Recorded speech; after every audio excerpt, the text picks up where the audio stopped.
Hello everyone, it's me, Sammy again. How are you guys doing? I hope you're doing well. Peace be with all the righteous people out there.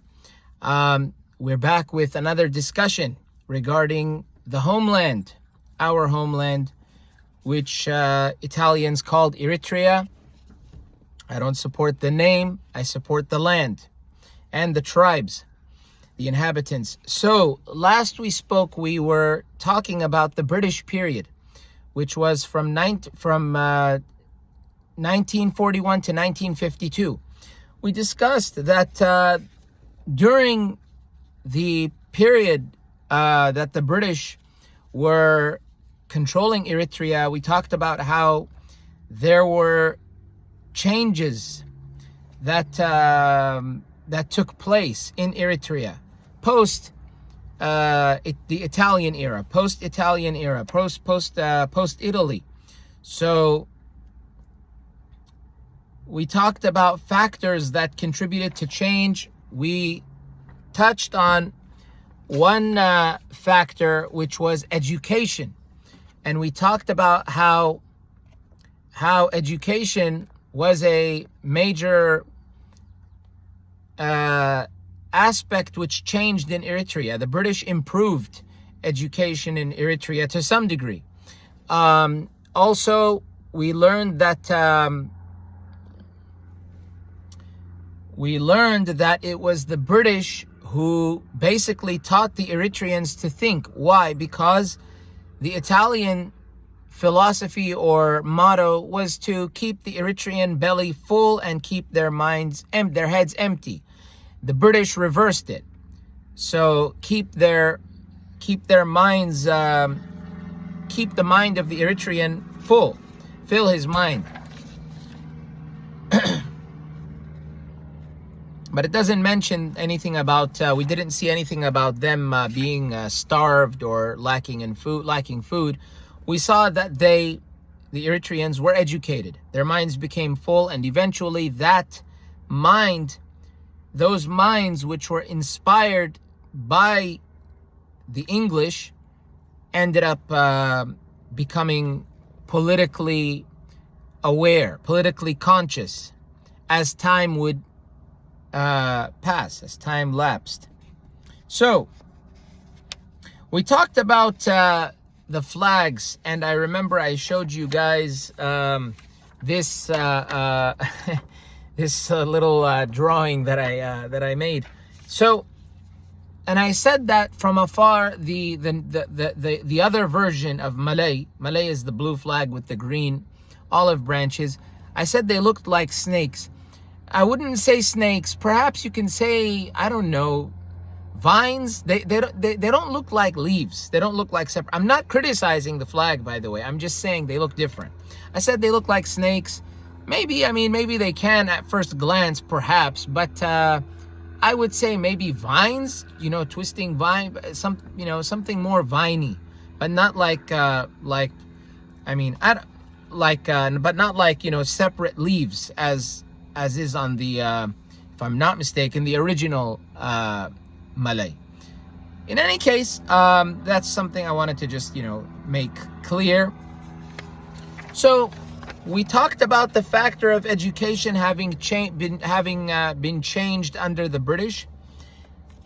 We mentioned that the political atmosphere in Eritrea, as far as the people, the natives are concerned, also changed. That's what we're going to continue today. We're going to talk about political participation and economic constraints before we move on to chapter 2. So this is going to be part 2 of a continuation of the last discussion. This is part 2.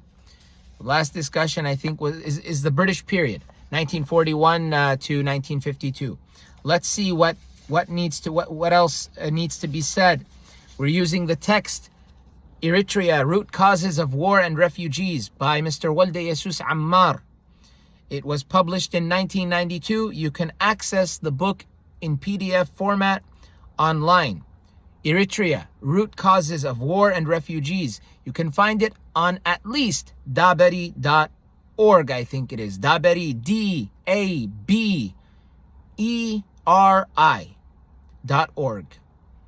Okay, daberi.org.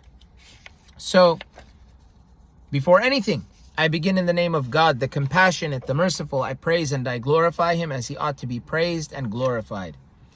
So, political participation. This is number 2 now. Number 2. Number 1 was education. That was one factor that contributed to development or change in Eritrea. Number 2 is political participation.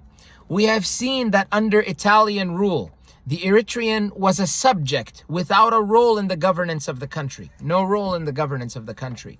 The British lifted the color bar and progressively associated the people with the administration. Progressively, they associated the people with the administration.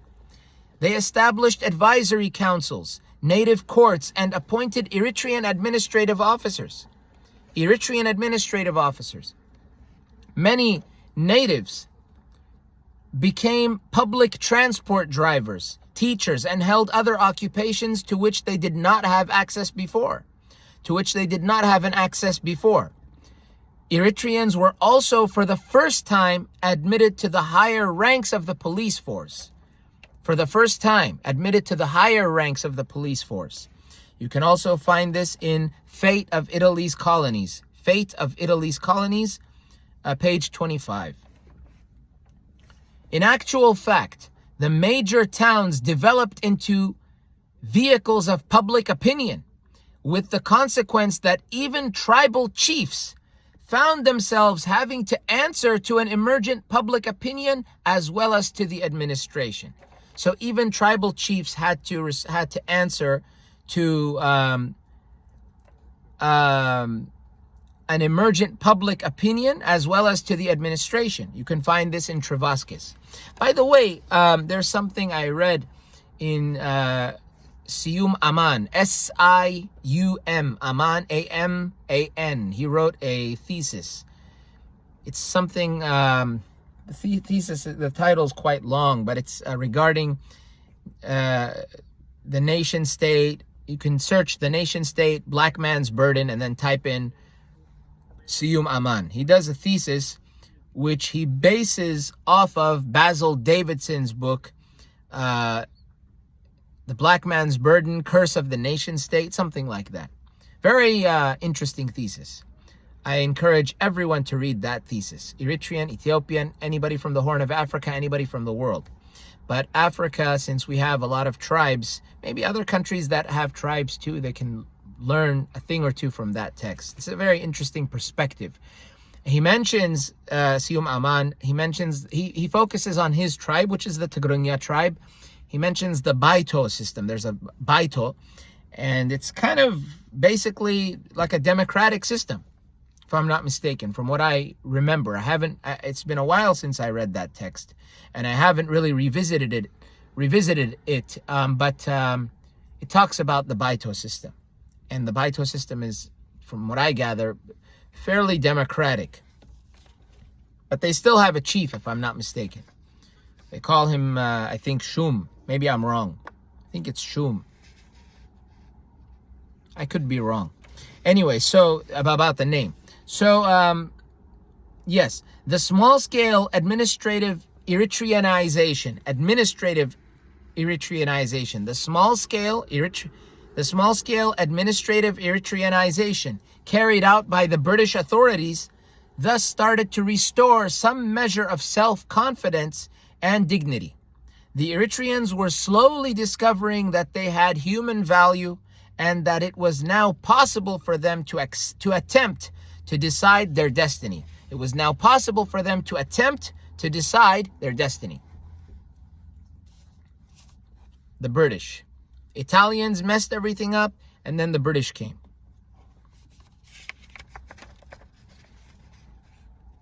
Why did we need the Italians? Why did we need the Italians and the British? Why? Why did we not? You see, now you can say begs the question. Why in the heck did we get colonized to begin with? I'll tell you why. I had a conversation with my an old friend one time, and I haven't spoken to him in a long time.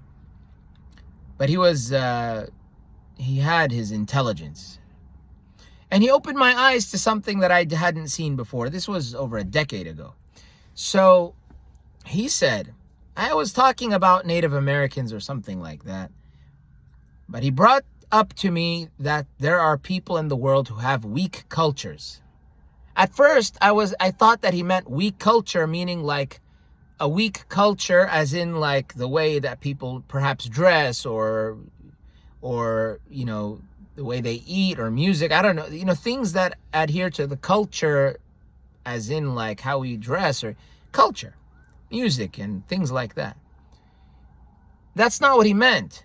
He meant there is something called weak culture, in that basically there are those people in the world who have a weaker system compared to maybe to other groups. Their system is weaker. And so what happens is they become vulnerable and susceptible to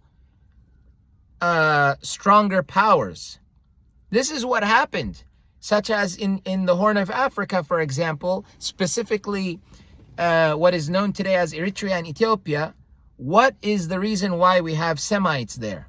Don't tell me that they were already there or they started there.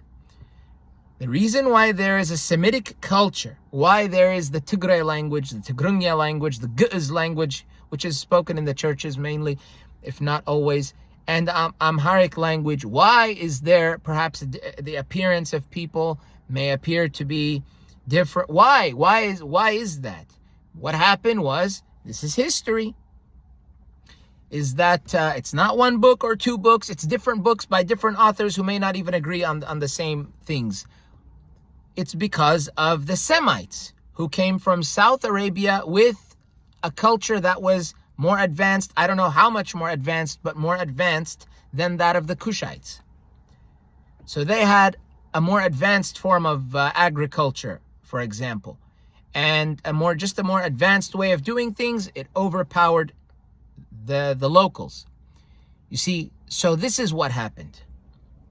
How is it, for example, that the Muslims were able to conquer the Persians? Why? How? The Persians were a powerful empire. How did even the Persians were saying, oh, how did these, if I'm not mistaken, based on what I've heard, I don't think I've read this. Maybe I have read it, but I wouldn't be able to cite a source because I don't have one off top. I can't name one offhand. But they said basically, how did these barefooted Arabs overcome us? Even though the Muslims were not composed only of Arabs, they consisted of Arabs, they consisted of Persians like Salman al-Farisi. They consisted of black Africans. Everyone was incorporated into the Muslim caliphate. But how was it that during the time of Umar ibn al-Khattab, in the 7th century, how is it that they were able to take over the Persian Empire, which, by the way, was a threat to them, which is why they conquered them? Because the Islamic system, the true Islamic system, is a powerful system. It's not easily subdued. You can't subdue it. If you're asking, well, then why is Palestine under siege and why is the whole Muslim world in a mess? That's because they don't adhere to the Islamic system. That's the answer. They're not adhering to the Islamic system as they once did. They're not adhering to the Quran as they once did. That's why. They're not united. They're all broken up into nation states. Before, there was no nation state. It was just the Muslim nation with one caliph at least.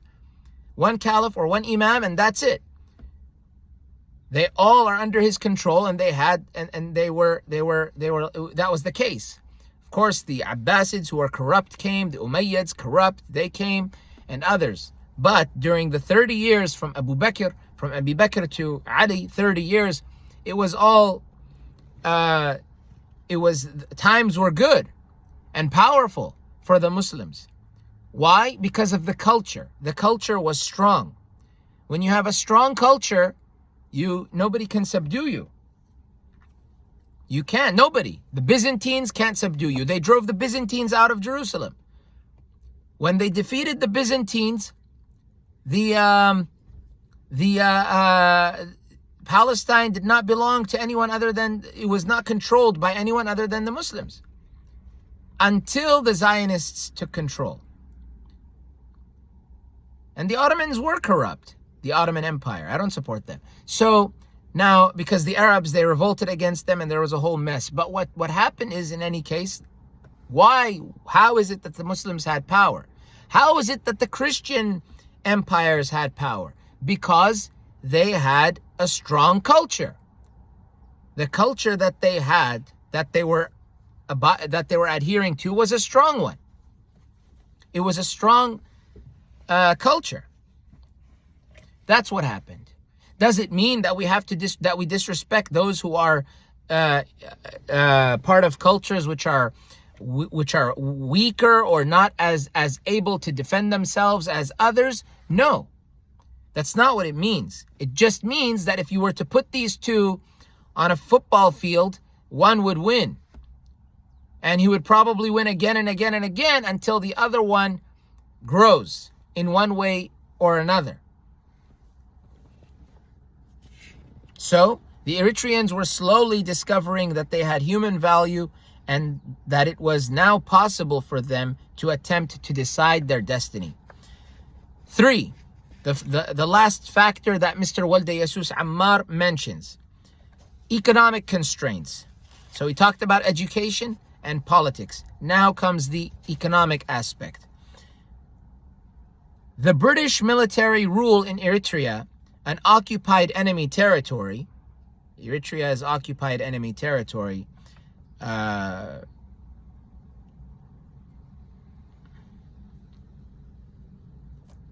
Occupied enemy territory.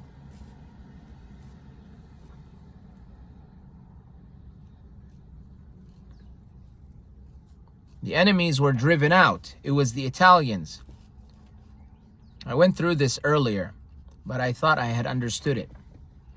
So the British military rule in Eritrea, an occupied, and perhaps that's right. Earlier I told myself, perhaps it's implying that Eritrea was an occupied territory in that it belonged to an enemy. It belonged to the Italians. It was the Italians' occupied territory. So the British military rule in Eritrea, an occupied enemy territory, that's what I believe it means. I could be wrong, but that's what I think it means. Was meant to be temporary. So this British military rule in Eritrea was meant to be temporary. And His Majesty's King George the Fifth, and His Majesty's government was not willing to spend much money on Eritrean welfare and development. The people were, therefore, obliged to pay higher taxes to finance the social services which were then being introduced. So the people had to pay higher taxes to finance the social services which were then being introduced. There's always a catch. It is to be noted that there were no regular and substantially high taxes to worry about during the previous Italian half century in Eritrea. So during the previous half century in Eritrea, there were no taxes to be paid. In the meantime, the industrial boom which the territory experienced during the early war years was by the mid-1940s replaced by a cold wind of depression. And you can find this in Travaskis. So in the meantime, the industrial boom which the territory experienced during the early war years was by the mid-1940s replaced by a cold wind of depression. Thousands of workers were laid off when the wartime industries closed. Thousands of workers were laid off when the wartime industries closed. Thousands of former soldiers swelled the ranks of the unemployed. Former soldiers swelled the ranks of the unemployed. So you see, Mr. Walde Jesus is telling us what's going on. He's telling us about how he quotes Travaskis in that the Italian the industrial boom which happened during the Italian period was replaced by a cold wind of depression. And then he tells us Thousands of workers were laid off when the wartime industries closed. Thousands of former soldiers swelled the ranks of the unemployed. Soldiers. Former soldiers. And pensions owing from the Italian government were cut. Pensions owing from the Italian government were cut. The Italian lira was devalued sixfold, and cost of living rose by 600%. 600%. It's mentioned in the footnotes. Mr. Walde Jesus mentions, consequently, the lira savings of Eritreans and Italians were reduced sixfold from their 1940 value. The conversion rate in 1946 was 480 lire to the pound sterling against the 1940 rate of 83.65 lire. 480 against 84 lire. To the pound sterling against the 84 lire to the pound sterling. Travaskis also mentions this on page 45, footnote 21 in Travaskis' text, if I'm not mistaken.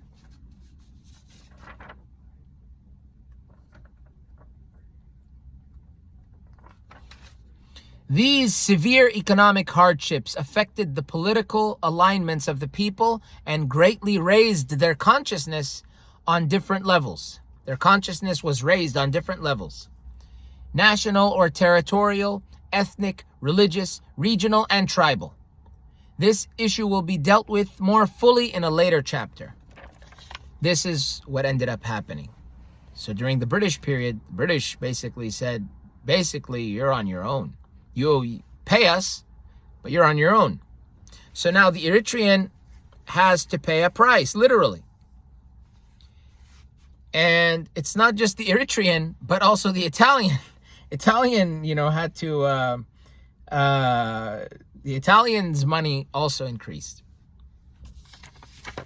Colonizers were making the choices for us. That's what happened. In any case, that's the end of the British period, 1940 to 1952.